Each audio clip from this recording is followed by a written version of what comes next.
Salut à tous, bienvenue dans ce nouveau tutoriel, j'espère que vous allez bien. Dans ce tutoriel, nous allons voir comment déployer une application Django sur OnRender. Ok, déployer une application Django n'a jamais été aussi simple, donc nous allons voir comment le faire. Déjà, voici l'application que nous allons déployer. Donc, une simple application de e-commerce où nous avons intégré tous les paiements, les modes de paiement presque. Ok. Voilà. Là, je peux payer soit par Orange Money, PayPal ou carte de crédit. Donc là, je vais payer avec PayPal. Voilà. Donc ici, je peux entrer mes informations de paiement. Bon, je ne vais pas payer. OK, je ne vais pas payer. Donc on va s'arrêter là. Donc si vous voulez apprendre à développer ça, en fait, à implémenter ces fonctionnalités, le lien vers la formation est en description. Donc on va aller sur, vous allez sur un navigateur, vous tapez OnRender. OK, OnRender, tout simplement.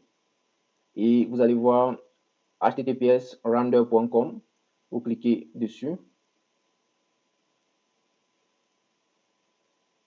Voilà, déjà ici, vous allez créer un compte.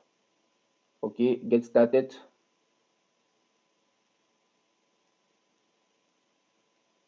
Donc, pour créer un compte, soit vous vous connectez, vous pouvez créer directement avec GitHub, soit GitLab, soit Google directement, ou ancrer l'adresse email. Donc, je vais ancrer mon adresse email.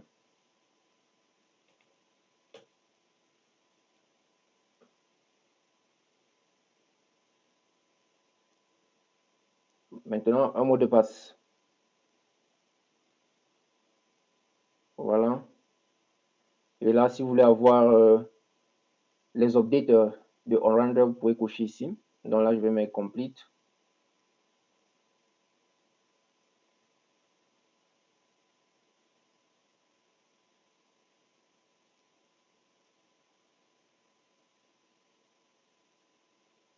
Bon, là, ils m'ont envoyé un lien sur mon mail pour que j'active. Donc, ce que je vais faire, je vais aller au niveau de mon mail. Donc, c'est ça ici que je viens de recevoir. Je vais cliquer dessus. Donc, je vais juste copier ce lien. Voilà, je vais rentrer sur mon navigateur ici. Juste à côté là, je colle et j'active. Voilà, notre compte a été créé sur OnRender. Donc, la particularité avec OnRender, c'est que les CI/CD sont déjà implémentés. Donc, si vous n'avez pas de connaissances aux commandes shell, tout ça, vous n'avez pas besoin. Donc, chaque fois que vous allez faire un commit, un push sur GitHub directement, le déploiement va suivre. Donc, déjà là, on va créer le service Postgre directement. Donc, vous cliquez sur New. Ici, il faut donner le nom de la base de données. Donc, je vais dire e-commerce SQL, tout simplement. Vous pouvez donner ce que vous voulez. Maintenant, ici, database name, vous pouvez laisser vide, mais si vous savez ce que vous êtes en train de faire, alors il faut remplir. Ici, user, vous laissez. Maintenant, la région où sera hébergée votre base de données. Vous pouvez choisir parmi les régions. Choisissez la région la plus proche de votre pays. Donc, je vais laisser par défaut cette région-ci. Maintenant, la version de Postgre. Si lors du développement de votre application, vous avez utilisé Postgre, alors choisissez la version que vous avez utilisée lors du développement. Au cas concret, si c'est SQLite, vous pouvez laisser la dernière version de Postgre SQL, donc la version 15. Maintenant, ici, vous allez voir les différents plans. On a Free, Starter, Standard, Pro, etc. Donc ici, on va rester à Free, n'est-ce pas? Je vais cliquer sur Créer. Donc vous allez voir le statut ici, Creating.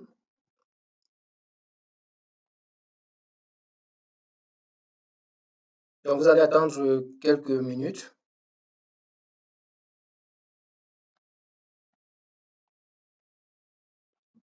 Donc là, vous allez voir maintenant statut Available, donc c'est disponible. Donc ce service a été créé. Voilà, nous allons rentrer au niveau de notre application. Donc déjà, vous allez vous rassurer que vous avez mis votre application soit sur GitHub, soit sur GitLab, n'est-ce pas? Parce que c'est ces contrôleurs de version que nous allons utiliser. Donc ici, vous allez entrer dans le Setting. Donc vous cliquez sur Setting. Juste au début, vous allez voir secret key.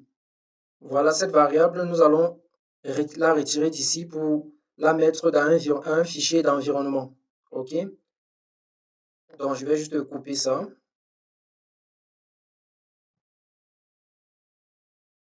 Je vais créer un fichier ici, à la racine du projet, qui va s'appeler .env. C'est dans ce fichier, donc .env, c'est dans ce fichier qu'on va stocker toutes les variables que si un hacker entre en possession, notre application ne sera plus contrôlée par nous. Donc, faites très attention. Toutes les variables qui sont très importantes pour l'application, vous devez stocker dans ce fichier. Donc, ici, je vais mettre secret key égale. Je vais enlever les quotes. OK. Là, je vais mettre aussi data en majuscule, database URL égale. Je vais rentrer sur render. Là, je vais copier external database URL. Je copie. Je rentre là et je colle ici. Donc, database URL, vous voyez bien, c'est ceci. Maintenant, je vais rentrer ici.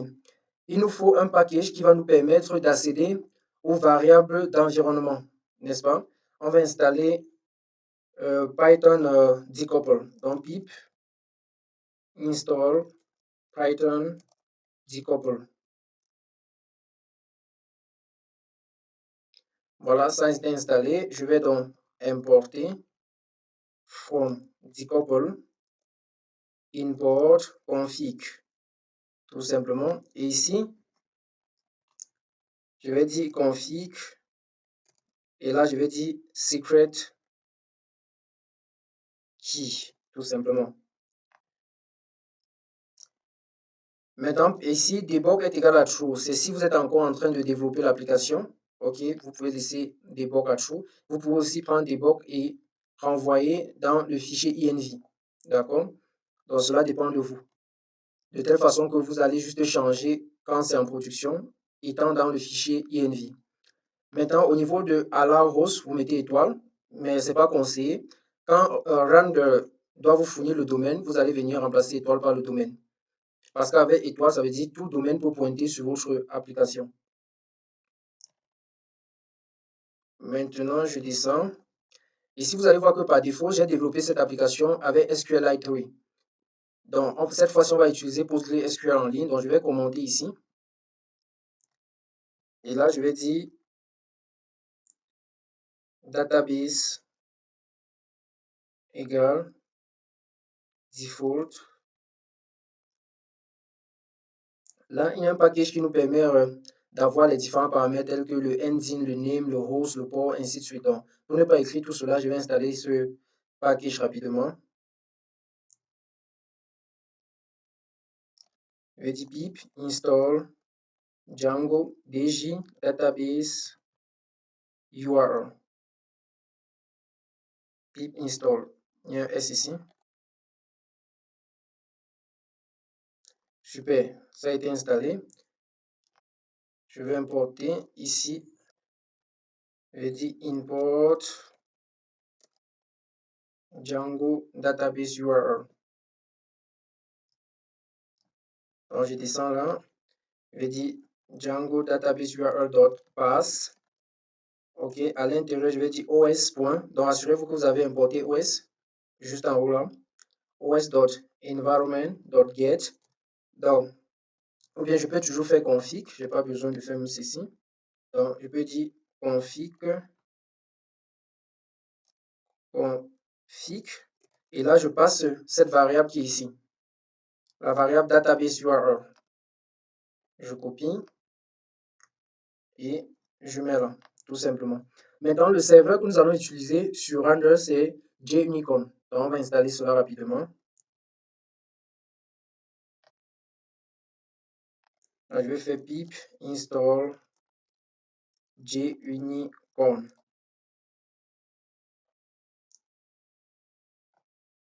Voilà. Il y a une librairie là aussi qu'il nous faut installer qui fonctionne avec PostgreSQL. Donc, je vais dire pip install Secret 2. OK, ça a été installé. Donc maintenant, tous les packages que nous avons utilisés durant le développement de notre application, nous allons les mettre dans un fichier requirements. Donc, pour faire cela, on va dire pip freeze, comme ceci. Voilà, pip freeze nous permet d'avoir cela. Maintenant, avec ce symbole, c'est pour insérer dans le fichier requirements avec s.txt. Et là, je tape Entrée. Vous allez voir que le fichier requirement est créé ici. Quand je clique dessus, vous allez voir tous les packages que j'ai utilisés pour le développement de cette application et les librairies que nous venons d'installer. D'accord? Donc, et pour que cela soit facile pour vous, chaque fois que vous développez une application, il faut toujours activer un environnement virtuel. Sinon, vous allez ramasser tous les librairies qui se trouvent dans votre système d'exploitation pour héberger en ligne. Ce qui va occuper de l'espace pour rien, n'est-ce pas? Donc, pour ceux qui me suivent mes tutoriels, vous savez déjà ça. J'insiste beaucoup dessus. Donc, déjà, nous avons fait cela. Maintenant, nous allons aller dans le URL. Il faut indiquer à GNuCon où il va trouver nos fichiers statiques. Quand je parle des fichiers statiques, il s'agit du CSS, du JavaScript et des images qui ne viennent pas de la base de données. Donc, les images qui n'ont pas été insérées dans l'application en passant par la base de données. Donc, les images qu'on met généralement au front-end pour le design. Voilà, donc nous allons indiquer ça ici en faisant from Django.contrib.static files.urls import static files URL patterns.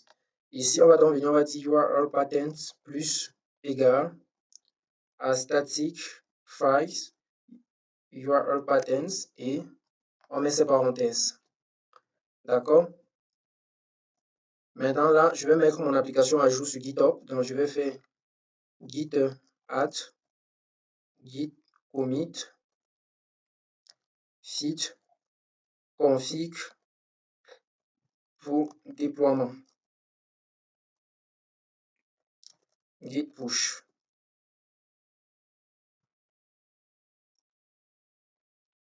Voilà. Donc, cette fois-ci, la base de données que nous avons maintenant ici, c'est la base de données qui est en ligne, n'est-ce pas?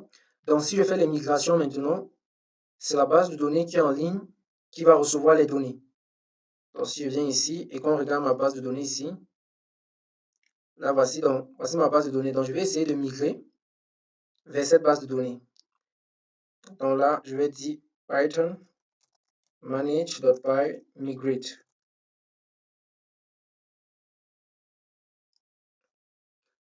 Là, ça peut prendre quelques minutes. Donc, vous allez voir les migrations qui ont débuté.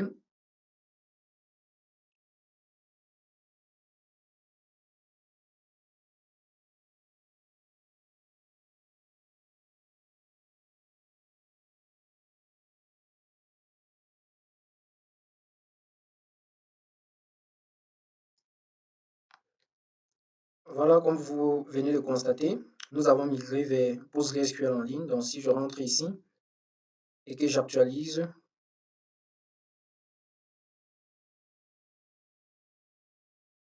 voilà, nos données sont désormais sur cette base de données. Donc, ce que nous allons faire maintenant, nous allons créer le service web, n'est-ce pas? Donc, je vais venir ici. Je vais faire plus, aller sur service web, dans web service, vous cliquez dessus. Là, on va vous demander de connecter votre GitLab ou GitHub. Vous voyez que par défaut, ça a récupéré mon GitHub. Donc là, ici, vous allez voir GitHub. Si c'est votre première fois, vous allez voir GitHub et GitLab. Vous cliquez seulement sur plus. Par exemple, ici, si je veux connecter mon GitLab, je vais cliquer ici, Connect Account. Lorsque je clique, tout simplement, on va me demander les permissions, entrer mon mot de passe de GitHub ou bien de GitLab. Directement, ça va me connecter. Quand vous êtes connecté, ça va récupérer tous vos répertoires qui sont sur GitHub si vous avez donné les permissions, parce qu'ils vont vous demander est-ce que vous voulez donner les permissions d'accéder à tous vos répertoires ou juste quelques répertoires. Donc là, ça dépend de vous. Donc, si vous voulez déployer toutes vos applications qui sont sur GitHub, vous sélectionnez tout. Au cas concret, vous choisissez juste. Donc là, l'application que je vais déployer, c'est celle-ci, donc e-commerce. Je vais cliquer sur Connect.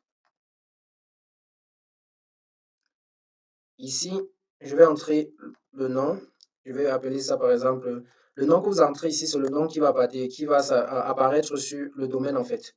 Donc là, je peux dire tout simplement, je vais dire Django, Django e-com, juste comme ceci. La région aussi, rassurez-vous que c'est la même région que votre base de données, c'est mieux. Voilà, maintenant la branche mère. Quand vous développez, il y a une branche qui est la branche mère. C'est la branche sur laquelle, quand il y a une modification directement, on va avoir un nouveau déploiement. Donc, si votre projet a plusieurs branches, alors choisissez ici la branche mère. Donc, c'est la branche que quand un code arrive là-bas, c'est que c'est du code vérifié, c'est du code qui fonctionne. Maintenant, ici, vous pouvez laisser comme ceci. Là, pip install -r requirements.txt. On avait déjà ce fichier-ci, n'est-ce pas? Donc, rassurez-vous que le fichier que vous avez est bien écrit comme ceci. Maintenant, le serveur qu'on va utiliser, c'est Gronicon. Donc là, je vais rentrer dans le projet. Vous allez chercher où se trouve le Web Server Gateway Interface, qui est ici, qui se trouve dans e-com chez moi. Ok, si vous avez développé en Async, ça veut dire si vous avez utilisé les WebSockets, ainsi de suite. Sinon, vous allez déployer en utilisant les Async. Donc, juste ici, je vais utiliser le WebSocket. Je vais utiliser le Web, autant pour moi. Donc, dans wsgi.py, ça se trouve dans quoi? Dans e-com. Donc, vous devez connaître le dossier où ça se trouve. Et là, vous rentrez sur render. Sur render ici, je vais mettre ecom.webserver gateway interface. Et là, je vais mettre application. Donc, rassurez-vous que vous avez ça. Chez moi, ecom ici, c'est le dossier où se trouve ce fichier. Donc, faites attention. Maintenant, là, je vais cliquer sur Create Service. OK, je vais cliquer sur Create. Il y a aussi Advanced ici, qu'on peut juste... je vais d'abord laisser Create. Donc, sur Advanced ici, vous allez voir Add Environment Variable. Donc, ajouter les variables d'environnement. Nous avons deux variables, n'est-ce pas? Je vais cliquer ici. Je vais ajouter Secret Key. Secret Key. Et je vais donner sa valeur. Vous pouvez générer une nouvelle clé. Donc, je vais juste venir ici dans mon .env. Je vais copier. Je rentre sur Render. Je mets. Je vais aussi donner la version de Python. Donc, vous pouvez donner la version de Python. Python version. Je peux dire 3.10.6. C'est la version que j'ai utilisée pour développer cette application, par exemple. Vous donnez la version que vous avez utilisée, n'est-ce pas? Maintenant, je vais aussi donner database URL. Donc, en fait, tous les variables que vous avez dans le .env, vous devez déclarer ici. Et si vous avez énormément de variables, vous pouvez juste importer le fichier. OK? Pour ne pas tout ressaisir. Donc, maintenant, pour le database URL, on va copier le external qu'on avait mis ici. Donc, ce external permet d'envoyer des données étant hors de render. Maintenant, si on est dans render, on va utiliser le internal. Donc, je vais venir ici pour ne pas quitter de cette page. Je vais l'ouvrir sur un nouveau tab tout simplement. Donc, vous cliquez là, New. Donc, je vais cliquer sur la base de données ici. Et là, je vais descendre, copier internal. Je vais rentrer ici et coller là. Super. Et là, je peux cliquer sur Create.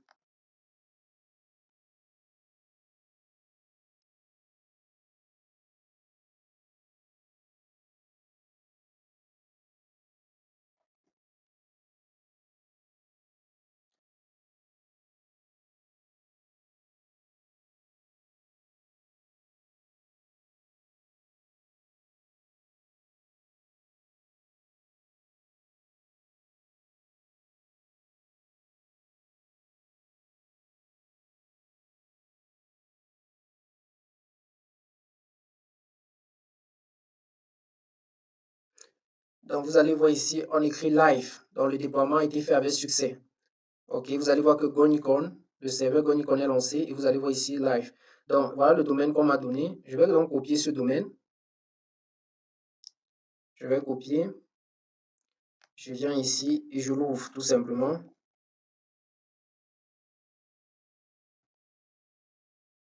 Évidemment, vous voyez bien que on a ceci. Il n'y a aucun produit et c'est tout à fait normal parce qu'on vient de faire le déploiement. Si je viens sur admin,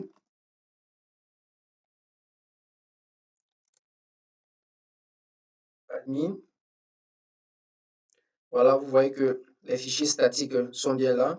On me demande d'entrer le mot de passe, le nom d'utilisateur, le mot de passe. Donc, on va créer un super administrateur. Vu que ma base, mon projet local est connecté à la base de données qui est sur OnRender, ce que je vais faire, je peux créer donc le super administrateur étant en local. Donc, je vais juste entrer dans mon terminal ici. Je vais faire Python manage.py create super user. Là, on me demande le nom d'utilisateur, je mets Donald, l'adresse électronique, tout simplement le mot de passe. Yes. Voilà, donc là, c'est créé. Donc, si je viens ici, je fais j'entre Donald, mot de passe, je me connecte. Voilà, vous voyez que je suis connecté. Là, je peux ajouter un produit. Je vais venir d'abord sur catégorie. Je vais ajouter un produit, une catégorie déjà. Je vais dire laptop, tout simplement. Blablabla. Et j'enregistre. Maintenant, je vais ajouter un produit. Ajouter la catégorie laptop, le nom du produit laptop Dell, par exemple. Le prix, je vais dire $1000 par exemple. Est-ce que c'est un produit digital? Non. Je choisis l'image sur mon PC. Je descends. Est-ce que j'ai l'image d'un laptop ici? Oui. Je mets là. Je clique sur enregistrer. Voilà. Cela a été enregistré. Je vais me déconnecter. Je vais aller. Je vais me rendre ici. Voilà. Vous allez voir que le produit est bien là. N'est-ce pas? Et là, maintenant, si j'ajoute au panier, vous voyez que je parviens à ajouter au panier. Je peux cliquer sur mon panier. Je peux ajouter en quantité et aussi diminuer. Je peux aller sur vérifier. N'est-ce pas? Je peux entrer mes informations. Le pays, le zip code, continuer le paiement. Je peux choisir entre payer par Orange Money, MTN Money, Wave ou PayPal, carte de crédit. Je peux par exemple cliquer sur PayPal. OK. Donc voilà, je peux payer donc avec PayPal. Donc la formation pour le développement de cette application, le lien vers cette formation est en description. Donc vous voyez que là, vous allez apprendre vraiment de très grandes compétences. Vous allez, en regardant cette formation, vous allez avoir de très grandes compétences au développement des applications de e-commerce. Donc, il y a quelques fonctionnalités très intéressantes là, telles que les modes de paiement, euh, le business logic qui est derrière l'application en fait. Donc, n'hésitez pas. Voilà, donc je vais laisser ici, je ne vais pas payer. Maintenant, on va voir si une modification qu'on fait en local, un nouveau déploiement va se faire. Par exemple, le nom du projet ici, c'est Django e-com. Je vais aller en local, je vais changer cela. Je vais mettre, par exemple, Django e-commerce. Donc, allons-y. Je viens en local. Ici, je vais entrer dans Template, dans Base. Dans Base, je vais chercher le title du projet. Donc, voici ça, Django e-com. Cette fois-ci, je vais mettre e-commerce. Tout simplement, je vais faire git add, git commit -m, change title, tout simplement, git push sur la branche main, n'est-ce pas? Dans le main, voilà. Donc là, si je vais aller sur OnRender pour voir ce qui se passe. Donc ici, je vais aller sur événements pour voir si un nouveau déploiement a été lancé. Effectivement, regardez ici, vous allez voir un nouveau déploiement. Si je clique dessus, vous allez voir qu'un déploiement a été lancé automatiquement. Quand le déploiement a été lancé automatiquement, si ça échoue, OnRender vous envoie un message avec les détails, pourquoi ça a échoué. Et si cela se fait avec succès, vous n'allez pas recevoir de message. Donc là,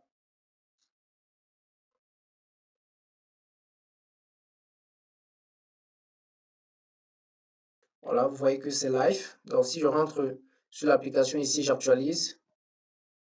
Vous voyez que cette fois-ci, on a Django e-commerce. Mais là, vous allez remarquer qu'il y a un souci. Si je reviens au niveau de la boutique, ici, vous allez remarquer que l'image a disparu. Pourquoi l'image a disparu? Pour ceux qui comprennent comment Django fonctionne, quand vous chargez une image à partir de la base de données, il y a juste l'adresse de l'image qui est stockée dans la base de données. L'image en question est stockée dans un dossier. Ce dossier, ça dépend comment vous l'avez nommé, mais généralement, c'est média. Lors du nouveau déploiement, ce dossier est écrasé par le dossier qui vient en local. N'est-ce pas? C'est pour ça que les images ont disparu. Ce qui fait que l'objet essaie d'indexer cette adresse qui se trouve dans Média et ne trouve plus l'image. C'est pour ça que vous allez voir blanc ici, tout simplement. Comment résoudre ce problème? Généralement, on va créer un storage, soit sur AWS, il y a plusieurs plateformes en utilisant le Amazon S3 Bucket. Et donc, c'est ce que nous allons faire dans le prochain tutoriel. Donc, nous allons connecter cette application à Amazon S3 Bucket, okay, de telle façon que quand on insère une image au niveau du admin, cette image n'entre pas dans le média de l'application même, des fichiers de l'application, mais va directement au niveau de Amazon S3 Bucket. De telle façon que même si on refait un nouveau déploiement, on ne peut pas toucher ces fichiers qui se trouvent dans S3 Bucket, vu que ce dossier qui se trouve dans S3 Bucket n'est pas attaché à notre application directement. Donc, si vous avez aimé, n'oubliez pas de laisser un pouce bleu sur la vidéo. Et si vous avez des difficultés lors du déploiement, alors rejoignez notre serveur Discord. Le lien est en description. Et si vous voulez la formation pour le développement d'une application de e-commerce avec intégration des différents API de paiement tels que PayPal, Orange Money, MTN Money, pas de crédit, alors le lien est en description. Et utilisez mon code promo pour avoir moins 50% de la formation Donald Programmeur. À nous revoir dans le prochain tutoriel.